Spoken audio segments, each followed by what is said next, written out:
The Los Angeles Dodgers have gotten off to a pretty slow start this season.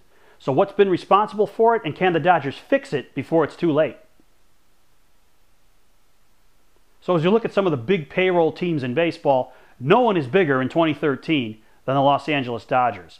Between the big trade last year with the Red Sox that brought them Carl Crawford and Adrian Gonzalez and Josh Beckett to the team, to some of the other moves they made, like bringing Hanley Ramirez in from the Florida Marlins, to signing Zach Greinke as a free agent in the offseason, it was expected that the Dodgers were going to get off to a hot start and run away with the National League West. Well, it hasn't turned out that way. For the early part of the season, at least, the Dodgers have struggled. They've hovered mostly around the 500 mark because mainly of injuries. Hanley Ramirez got injured early in the season. He's been out of the lineup.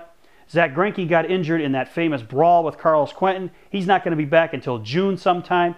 Now Chad Billingsley, a guy that they've counted on in their rotation for many years, is out with Tommy John surgery up on the future for him. You also have Chris Capuano, another starting pitcher that's out temporarily. They have to fill that void. And the Dodgers, who had said they had 8 starting pitchers coming into the season, are starting to run out of them now. They're down to Ted Lilly entering the rotation recently. So for me, the biggest thing with the Dodgers right now, we don't know what kind of team they have because they've had a ton of injuries. Matt Kemp really hasn't been the big force in their lineup that he was last year, and that's the thing with the Dodgers. No matter what else happens, they need to pitch, and they need Matt Kemp to be the best player in their lineup. Now, they've gotten good production from Carl Crawford and Adrian Gonzalez so far. They've gotten off to pretty good starts. Surprising for Crawford, but then again, not surprising because he's not under the pressure cooker in Boston. He had a lot to say in the winter about that. But now that he's out in LA playing in a pressure-free environment, he seems to be thriving. Gonzalez is playing well, again, in a pressure-free environment. But if the Dodgers are going to turn this thing around, they got to get their pitching healthy. Now, they're not going to have Billingsley for the rest of the year, so forget that.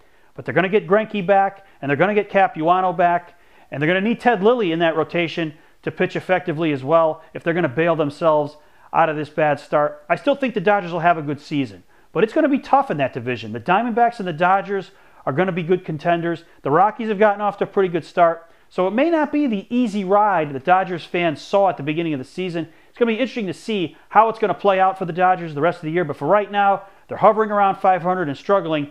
But I think you can understand that it's injuries that are keeping this team down right now. We'll see what happens when they get healthy. But for you guys out there, particularly Dodger fans out there, are you worried about the state of the Dodgers right now? And what do you see for them for the rest of the season? Thanks for watching. Don't forget to subscribe and tell all your friends about This Week in Red. And don't forget to check out my blog at BosoxInjection.com.